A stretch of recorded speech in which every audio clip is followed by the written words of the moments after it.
But it does, I think, open us up to an interesting question for where we're at in MotoGP at the moment, the current crop of riders. Do we have any mentality monsters left? You know, guys who just, they get in front of the World Championship and they're just like oozing confidence and they don't crack and they just get on with it and they go and win and win. Thinking, of course, obviously, of your original aliens, especially the three of them that won world titles. Maybe don't include Dani Pedrosa in this because we are talking about title winning mentality here. So, and you know, you're looking at Marc Marquez, but they could just get into a position where they were leading the World Championship, dominating, or they'd get that small little break like Martin's had here where he's gotten himself in front, finally gotten himself in front from a long way back, and then pushes on. Is the pressure so high at the moment that these guys, when Pecco's in the lead of the World Championship, he can't seem to push to the level that Martin was pushing to? So when the pressure's off, Martin's just going ham in there. He's just going nuts. He's just winning everything. He's just taking risks that he just feels like he can take.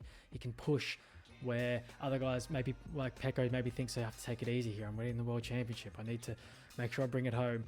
And then as soon as we switch roles, Martin goes and does what Pecco did and throws it down the road. So are we lacking mentality monsters? Are these guys feeling the pressure more than where, like I said, your Rossi's, Marquez, Lorenzo, Stoner, they didn't feel it like this, you know, go back, they didn't feel it like this. They were just like, nah, I'm the top guy here. I'm going to go win this. Are we maybe not getting anyone like that at the moment? Or am I looking too much into this? Maybe not. But let me know what you think. Do we lack a certain mental capacity in this current crop? Obviously other than Marc. Whereas when they do get into the lead in the World Championship, they feel that they tighten up.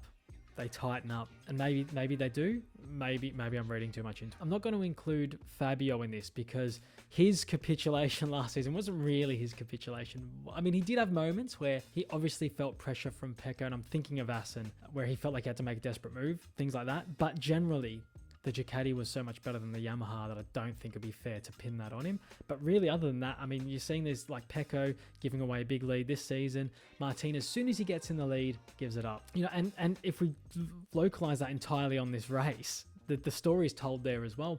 So Martin leading the World Championship, not even 24 hours at the point that he crashed. I think it was just shy of 24 hours. Gets into the lead of the World Championship, crashes. Pecco remarkably comes from nowhere to lead this race in what was, and we'll talk about this, an exceptional ride, maybe luck, I don't know. But as soon as he gets in the lead and it gets towards the end of the race, that gap to him and the two riders behind shrinks. Is he tightening up on the last lap of the race there where he's thinking, oh God, big chance to put 25 points back on Martin here, and he's tightened up and they've come back towards him? Or was he just managing? You tell me.